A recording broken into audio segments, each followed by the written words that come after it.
Muy bien, entonces, como habrán visto en la actividad que han recibido, vamos a continuar hablando del impacto de la revolución industrial, pero ya no desde el punto de vista económico, social o político, como lo vimos la vez anterior, sino los efectos ambientales.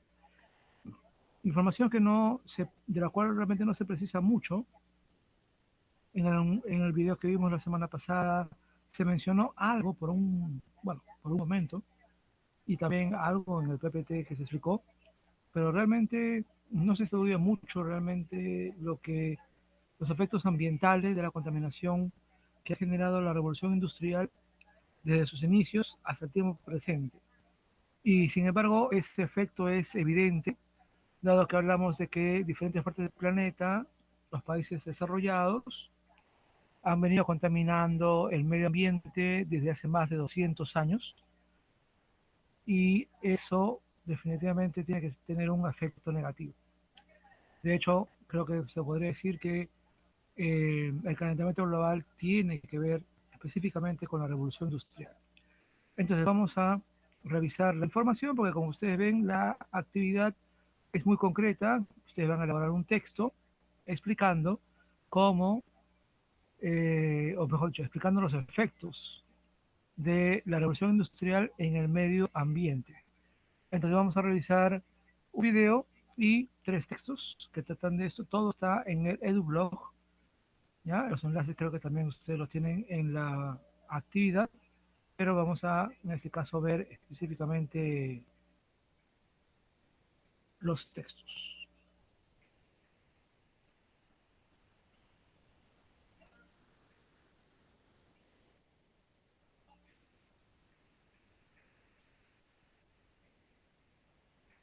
Bien, en primer lugar, entonces vamos a ver este video que nos da la pauta para luego la explicación con los textos.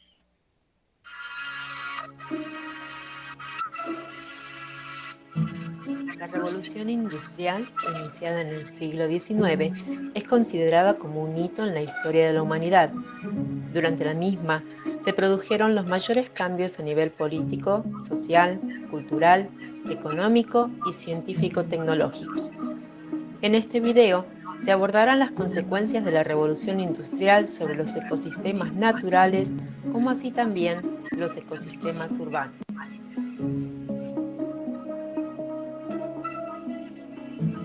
Los recursos naturales son bienes o servicios que se obtienen de los ecosistemas de forma directa. Durante la revolución industrial, la demanda energética se incrementó, como así también la necesidad de materiales de construcción. Los recursos forestales y mineros fueron los más explotados.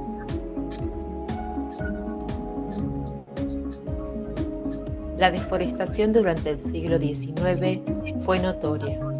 Los bosques, que antes ocupaban el 90% de la superficie terrestre total, quedaron reducidos a un mínimo del 10%. La pérdida de estos ecosistemas se tradujo en degradación de suelos y pérdida de biodiversidad, como así también una menor absorción de dióxido de carbono atmosférico.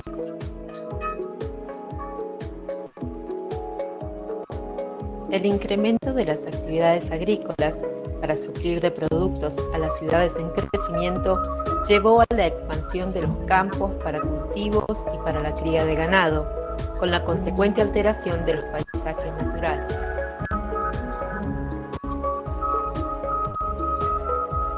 La necesidad de explotación de los recursos mineros llevó a la apertura de numerosas minas. Tanto los yacimientos en sí como los productos extraídos a partir de ellos, carbón, metales, petróleo, gas, modificaron las características del suelo e impactaron sobre la calidad del agua.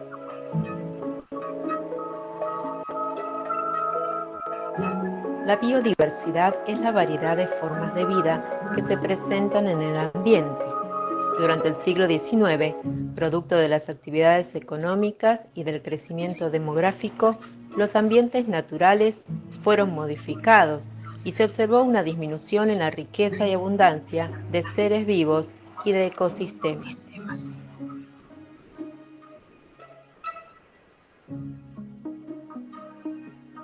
La revolución industrial creó zonas de contaminación, sobre todo en las grandes concentraciones urbanas.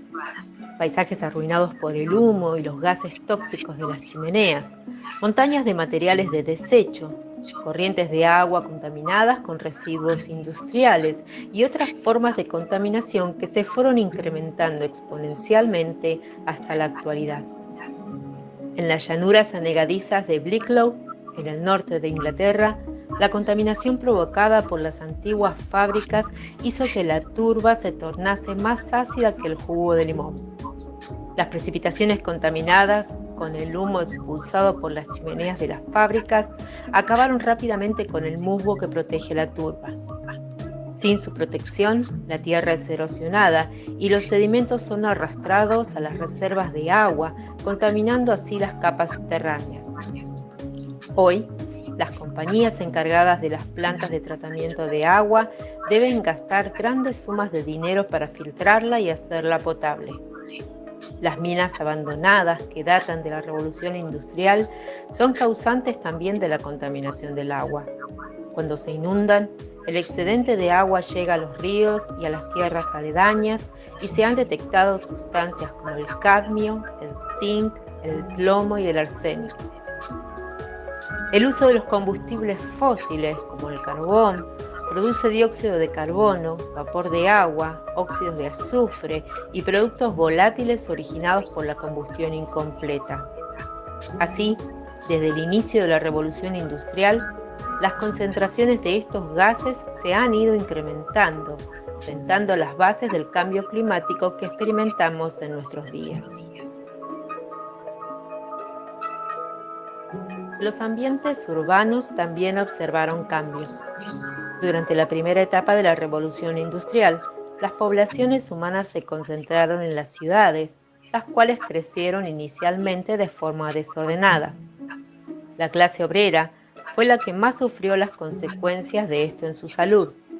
El hacinamiento, la falta de higiene y de políticas de salud por parte del Estado derivaron en la aparición de plagas y enfermedades, como el cólera, que diezmó a un estimado de decenas de millones de personas durante el siglo XIX. Numerosos estudios y descubrimientos científicos permitieron mejorar la calidad de vida de las personas, como el desarrollo de vacunas, el uso de anestésicos y la determinación de agentes causantes de enfermedades.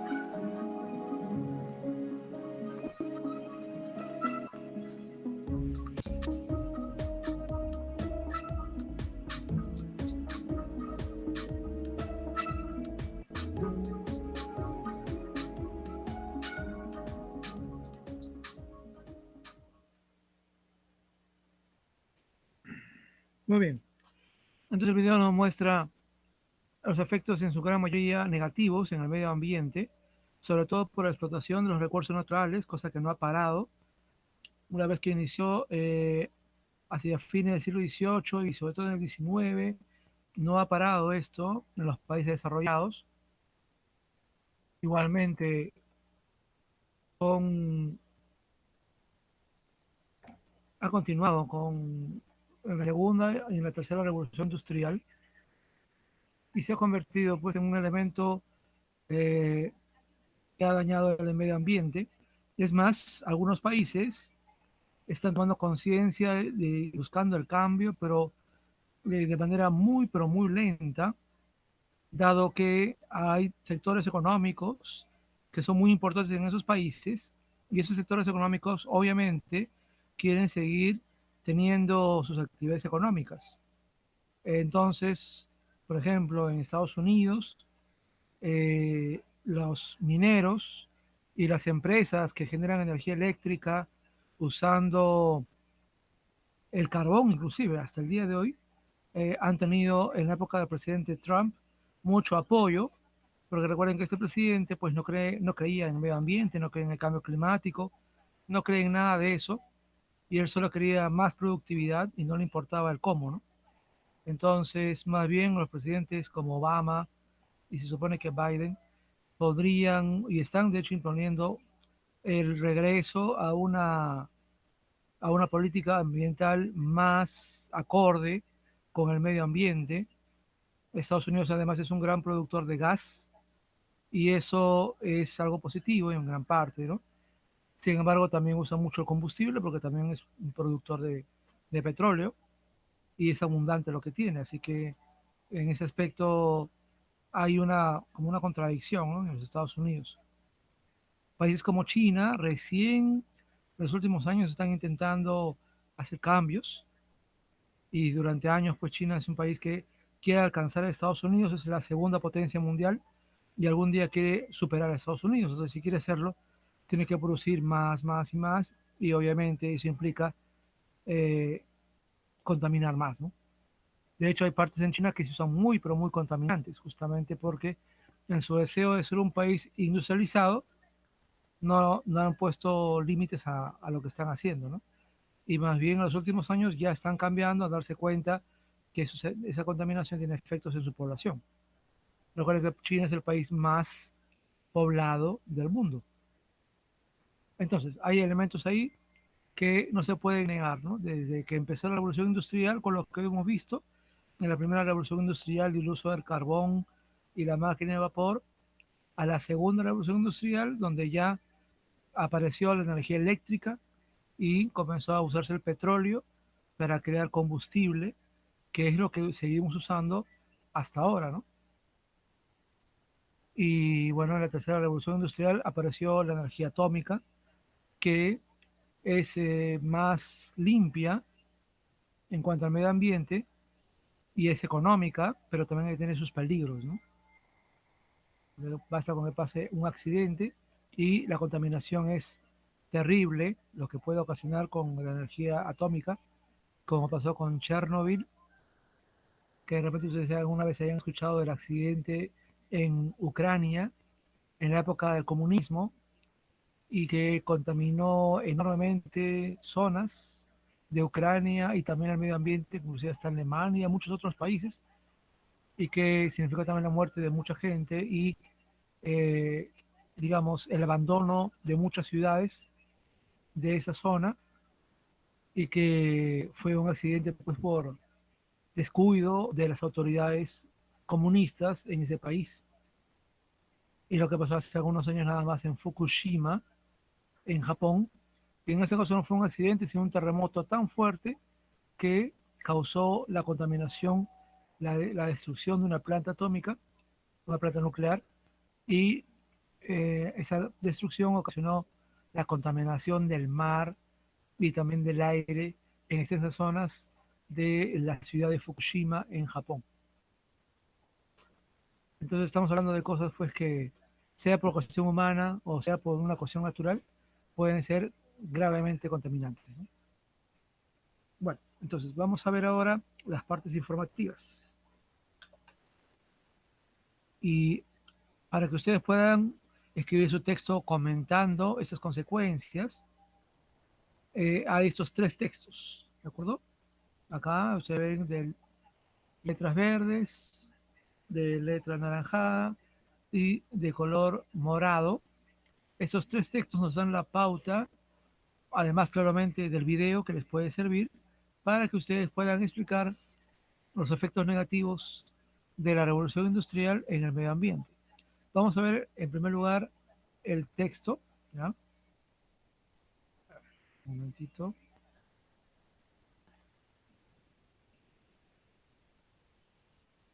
Creo que no lo pueden ver. Un ratito, un ratito. Voy a dejar compartir. Así que vamos a hacer los comentarios para que ustedes puedan conocer un poco más el texto.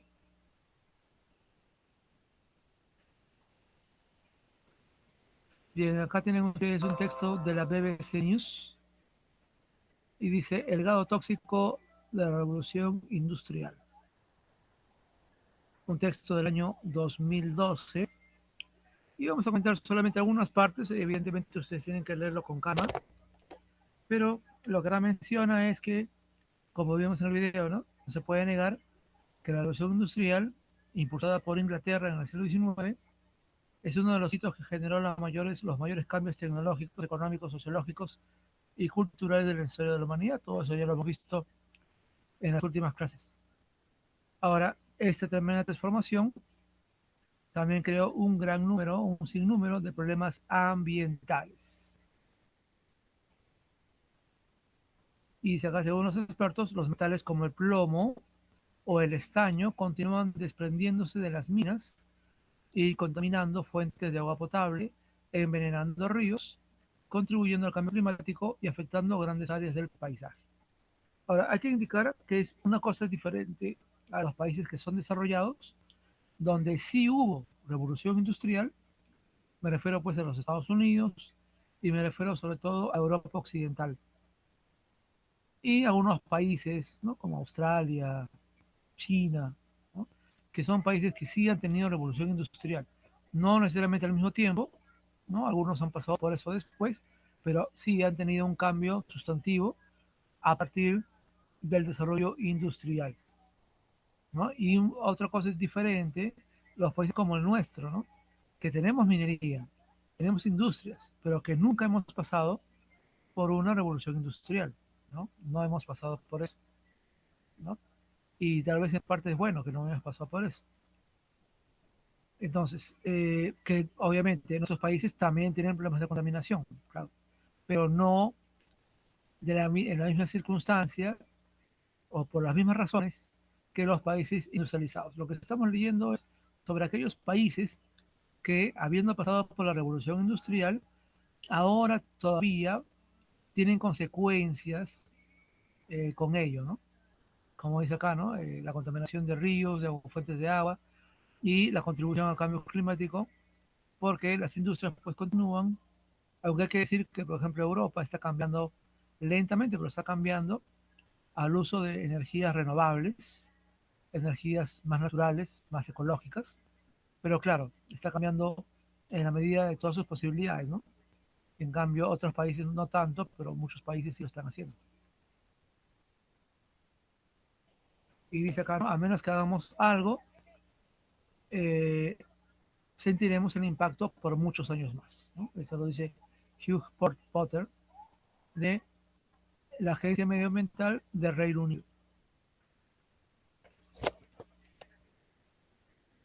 Y luego acá dice recuperar la biodiversidad. Y dice que hay varios proyectos para recuperar la biodiversidad que Europa ha perdido, ¿no? Obviamente Europa no es como nuestro país, que es muy rico biodiversamente hablando, pero Europa, antes de la revolución industrial, tenía gran cantidad de bosques y todavía los tiene, por supuesto, pero muchos de esos bosques sí se han perdido y tenía muchas fuentes naturales, ríos. Recuerden que en Europa, igual que en la selva peruana, muchos ríos son navegables y la gente viaja por los ríos, ¿no? Eh, entonces tiene zonas ecológicas valiosas y bueno, mucho de eso se ha dañado, ¿no? Dice acá, uno de ellos tiene lugar en las llanuras anegadizas de Wicklow, en el norte de Inglaterra. En esta región, la contaminación provocada por las antiguas fábricas hizo que la turba se tornase más ácida que el jugo del limón. Fue un desastre ambiental, dice acá una persona, que busca reparar 44 kilómetros de turba arruinada por más de 150 años de lluvia ácida. ¿Qué es la lluvia ácida? Bueno, cuando las fábricas lanzan muchos químicos al medio ambiente, esos químicos que tienen azufre, sobre todo, eh, se mezclan con las condiciones naturales y crean un tipo de nube que no es natural, ¿no? Es un tipo de nube diferente. Y obviamente ustedes saben que cuando hay nubes, eventualmente va a haber lluvia, ¿no? O garúa, como en el caso de Lima. Bueno, cuando es una lluvia normal, bueno, eso no es nada malo, no tiene ningún tipo de consecuencia negativa, pero cuando esas nubes están cargadas de químicos por la contaminación de las fábricas, esa lluvia, esa agua que cae de la lluvia, no es agua normal. Es un tipo de agua que tiene químicos que van cayendo y que a la larga van dañando ciertas zonas, pueden ser naturales o también construcciones, porque tienen químicos como el azufre, que es muy alto.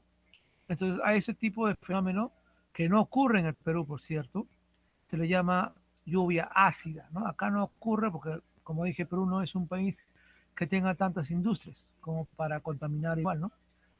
Además, nuestras industrias pues tienen poco más de 100 años, las pocas que hay, ¿no? En cambio, acá estamos hablando pues de 200 años de industrias, ininterrumpidas, día y noche, ¿no? Además, países que han pasado por guerra, ¿no? La Primera Guerra Mundial, la Segunda Guerra Mundial, donde se dedicaron a fabricar armas todos los días durante 5 años. Bueno, durante la Segunda Guerra Mundial fue 6 años y la Primera Guerra Mundial fueron 5 años. Entonces, no pararon nunca de fabricar armas porque necesitaban para la guerra, ¿no?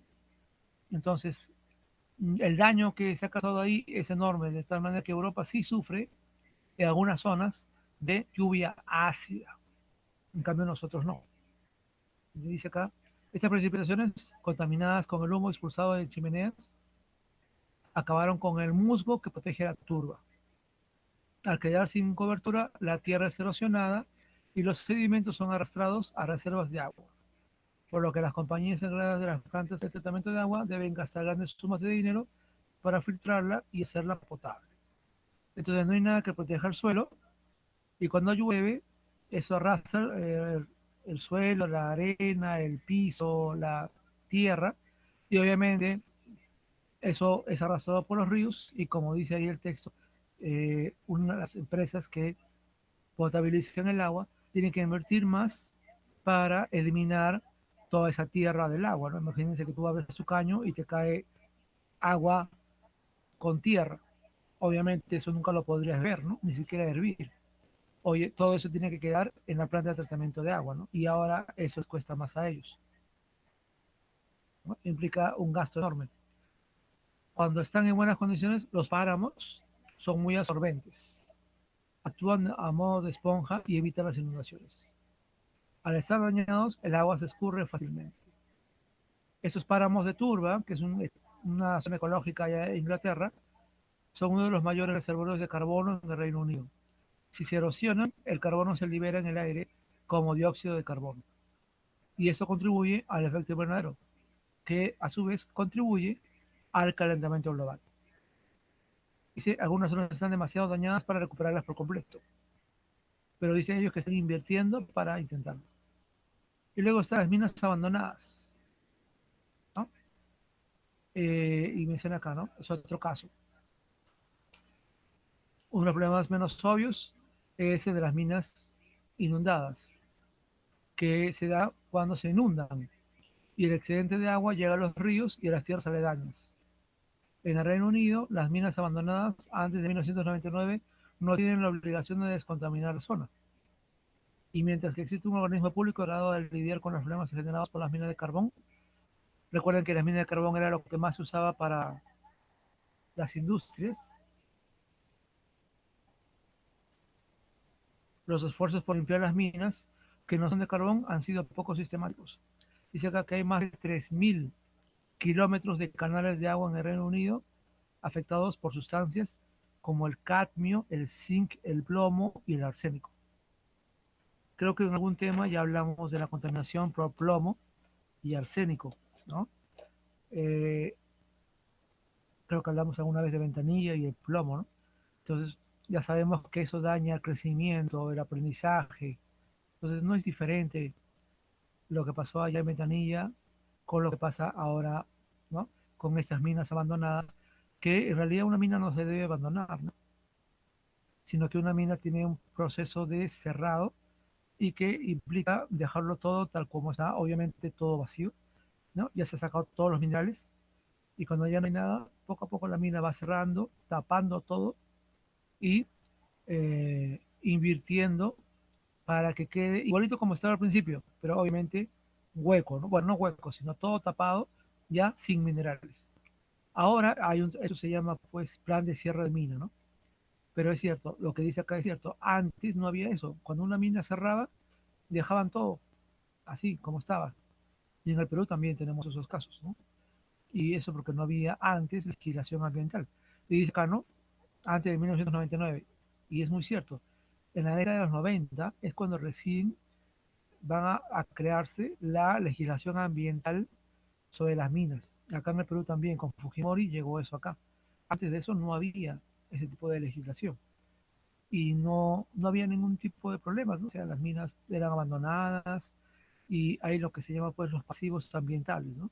Lo que las minas son contaminadas, antiguas, y que se dejó así, ¿no? Se dejó así, no se hizo nada y son pasivos ambientales porque son zonas dañadas, como lo que le da acá el texto, de manera permanente, muchas veces, y en otros casos todavía se puede hacer algo para salvarlo, pero hay que invertir dinero y mucho tiempo. Entonces, estamos hablando de daños que potencialmente pueden ser permanentes. Y dice acá, el riesgo de beber agua contaminada es bajo, debido a que los seres humanos toleran relativamente bien este tipo de contaminación, pero la vida acuática en los ríos contaminados se ha reducido. Y luego aquí habla del equilibrio. Y menciona acá el condado de Cornwallis, en el sureste de Inglaterra, con problemas difíciles de tratar. Dice, con la instalación de una planta de tratamiento de agua en una antigua mina de estaño significó un costo de más de 30 millones de dólares, mientras que una zona que rodea una mina cercana debió ser abandonada por ser demasiado tóxica. Y dice acá que en Inglaterra hay por lo menos 2.000 minas abandonadas. Imagínense si cada una de esas minas toma 30 millones o 20 millones de dólares, de alguna manera, el tratar o invertir en ellas. ¿Cuánto dinero se está hablando acá, no?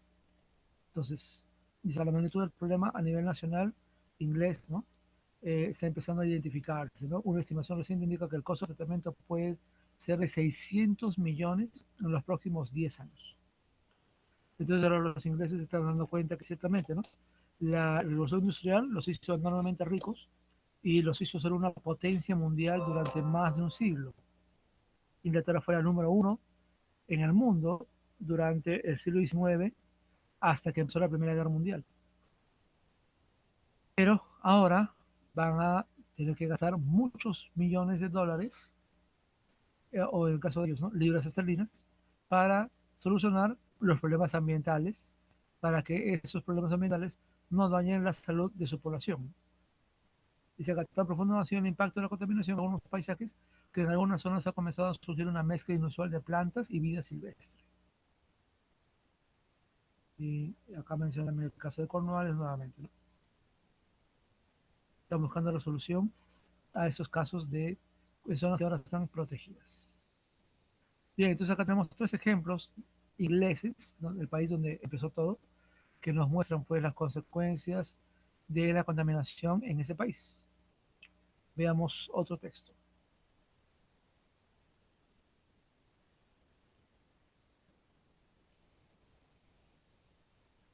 Este es un texto de México y dice acá algunas cosas, ¿no? Con la llegada de la revolución industrial, y acá menciona, ¿no? Inglaterra entre 1760 y 1800 se dieron pues grandes procesos industriales, pero acá no se puede negar también la contaminación ambiental, ¿no? Y dice acá, ¿qué es contaminación ambiental? Es la incontrolable degradación del medio ambiente por el crecimiento industrial no planeado, el cual está directamente relacionado con la descarga a la atmósfera de sustancias contaminantes sin ningún control de la cantidad, densidad y composición química. La causa principal de la contaminación industrial es la quema a gran escala de combustibles fósiles.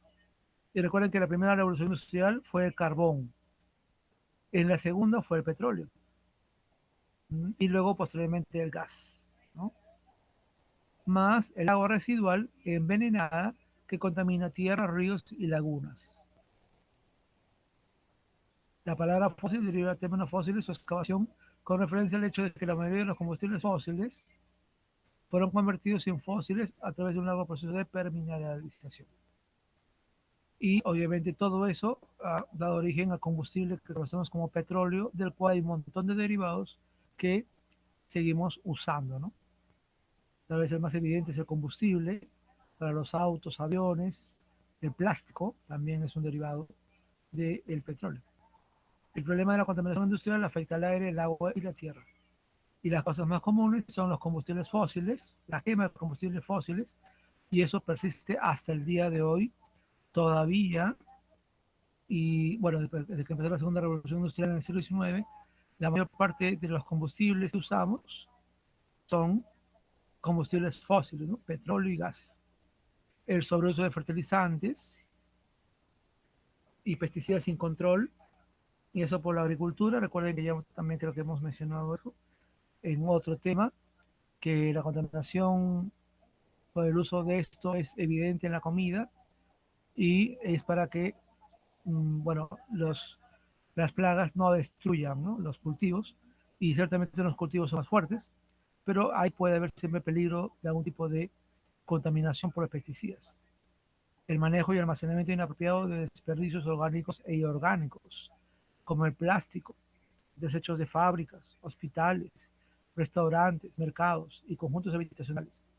La destrucción de televisores analógicos y sus delicados componentes tóxicos. El almacenamiento inapropiado de medicamentos tóxicos caducos o caducados. Y la baja calidad de los procesos de refinación de petróleo, generando compuestos orgánicos volátiles y sustancias químicas que consisten en pequeñas y finas partículas como el humo y los gases que se elevan a la atmósfera.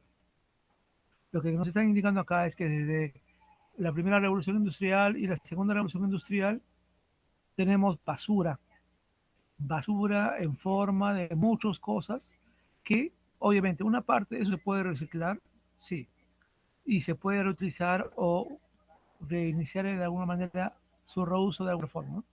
Pero hay muchas cosas de todo lo que hemos fabricado que no se puede reusar y que simplemente son basura.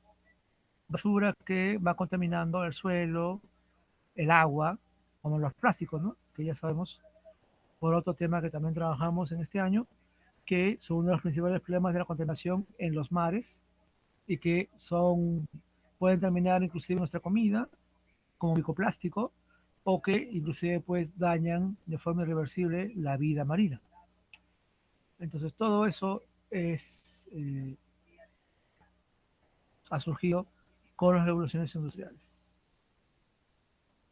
Y la contaminación más grave es la contaminación de la atmósfera, por supuesto, porque esa contaminación de la atmósfera por las industrias y las fábricas y los autos, camiones, aviones, barcos y las guerras también que hemos tenido, la Primera Guerra Mundial, todas las guerras que hemos tenido, todo ello obviamente tiene mucho que ver con el calentamiento global, ¿no?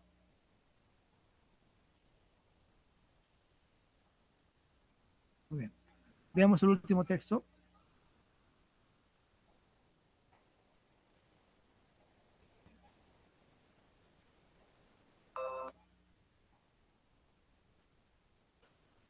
Bien, el último texto es de este llamado El Comercio, que es el Comercio de Perú, ¿no?, nuestro periódico El Comercio. Dice: la contaminación se produjo en la revolución industrial, habría llegado hasta el Himalaya. Y miren qué interesante, Europa está sumamente lejos de los Himalayas. Para quien no se ubica, los Himalayas es la cadena montañosa más alta del mundo. Estamos hablando de nevados por encima de los 8.000 metros sobre el nivel del mar y que está en Nepal. Nepal está cerca de China y de la India, ¿no?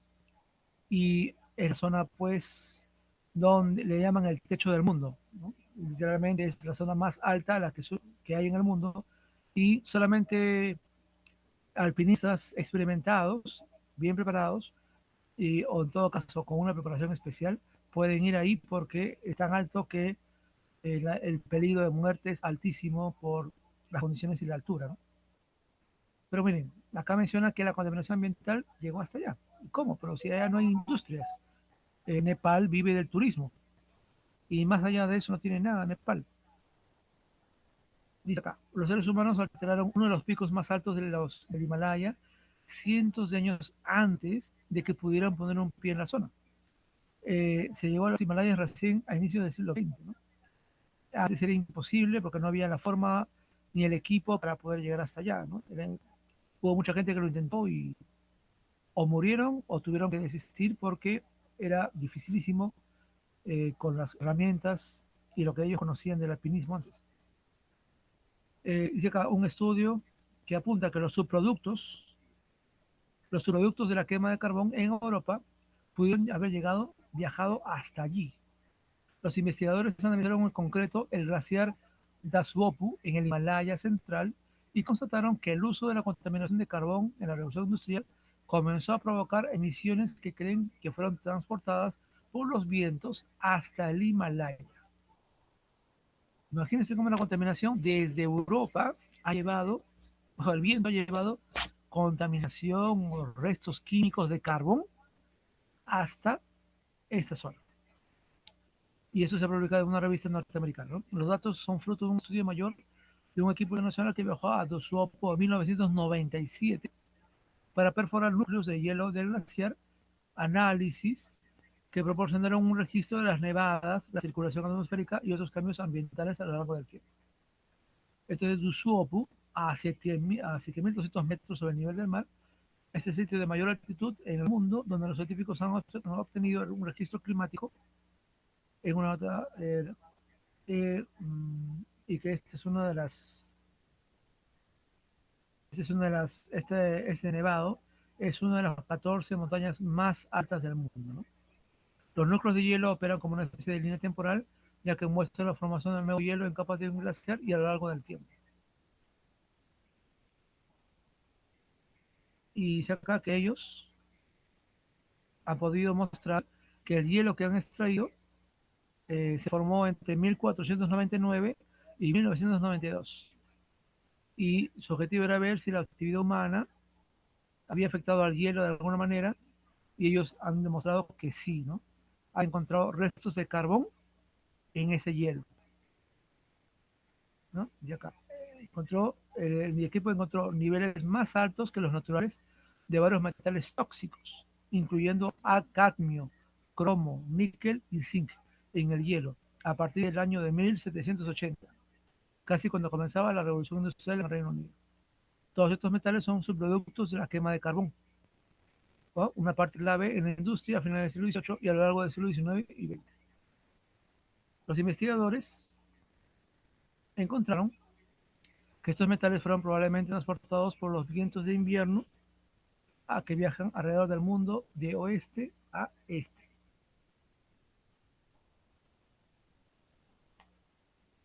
También es posible que algunos de los metales, sobre todo el zinc, procedieran de incendios forestales a gran escala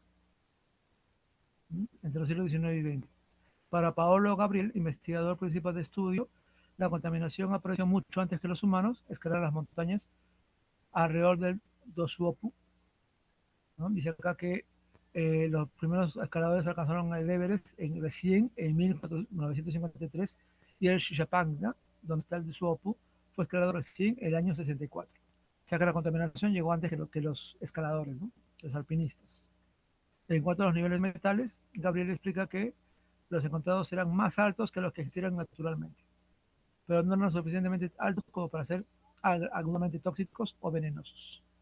Sin embargo, en el futuro la acumulación podría concentrar los metales de agua, de hielo en niveles tóxicos y peligrosos de los tejidos de los organismos que viven en los ecosistemas bajo el glaciar. Entonces, eso muestra que lo que empezó en Europa ha afectado no solamente a Europa. Si ha llegado a Asia, eso quiere decir que ha llegado pues a toda Europa, inclusive a zonas que no, hasta ahora no son tan desarrolladas, ¿no? Europa Oriental no es tan desarrollada como Europa Occidental, y obviamente también ha tenido que cruzar todo Rusia y muchas otras partes de Asia para llegar por la acción del viento, toda esa contaminación, todos esos químicos, han tenido que cruzar enormes muchos territorios y están seguramente en otros países, ¿no? Y eso nos muestra entonces que la contaminación pues no es que pasa en un país y afecta a ese país nada más, ¿no? En realidad tiene una escala, puede tener una escala global. Muy bien.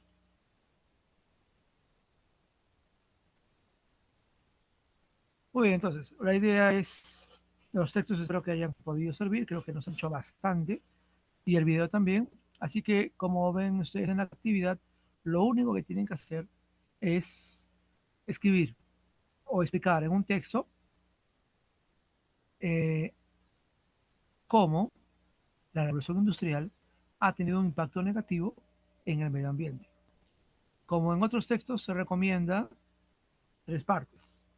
Primero que todo, la afirmación que ustedes proponen sobre esta contaminación. Luego, la parte de los argumentos. Ahí tienen los ejemplos de Inglaterra, ahí tienen los textos, lo que dicen los textos, lo que acabo de leer, ¿no? Y lo que dice también el texto de México y el video. Y finalmente una conclusión, con un breve resumen de lo que han dicho en los argumentos. ¿No? Recuerden que todo texto tiene esa estructura, ¿no? Cuando uno escribe un texto para explicar algo, hay esa estructura, ¿no? Proponer las ideas, argumentos, conclusiones. ¿Bien? Entonces, usen los términos, usen las palabras, den ejemplos. Entonces, todo eso es parte de esta redacción de texto que me imagino que ustedes ya conocen bien por comunicación sobre todo. Muy bien. No sé si hay alguna duda sobre lo que tienen que hacer.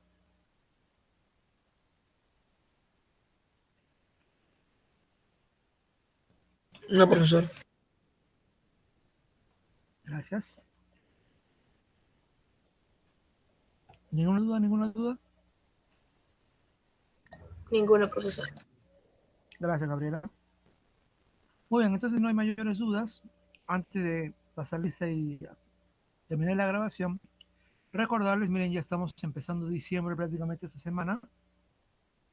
Y entonces ya estamos en las etapas finales. Recordarles, por favor, a los que faltan, entregar tareas del primer, segundo o tercer trimestre, que no desaprovechen esta oportunidad. Mientras todavía hay tiempo, entreguen para que no queden notas en blanco y no tengan que hacer pues tarea en vacaciones, que es lo que va a tener que hacerse si es que quedan notas en blanco. Así que aprovechen para acabar lo pendiente, se les ha indicado lo que está pendiente, lo que tiene que hacer y háganlo, complétenlo para que acaben bien este año y todo tranquilo y el próximo año empezamos ya en el colegio normalmente como se quiere, como todos queremos. Recuerden nuevamente, hagan lo posible también por el plan lector, que insisto, muy pocos han hecho, y envíenlo prontamente. Y finalmente, animarlos también a que, si por ahí alguno todavía no se ha vacunado y aún no le ha tocado, esperen su turno y vacúnense para estar bien protegidos y volver al colegio el próximo año. Vamos entonces a pasar a la lista. Hoy día tenemos acá que somos 17. Muy bien. Ya está la lista. Y vamos a terminar la grabación que se enviará en un momento más.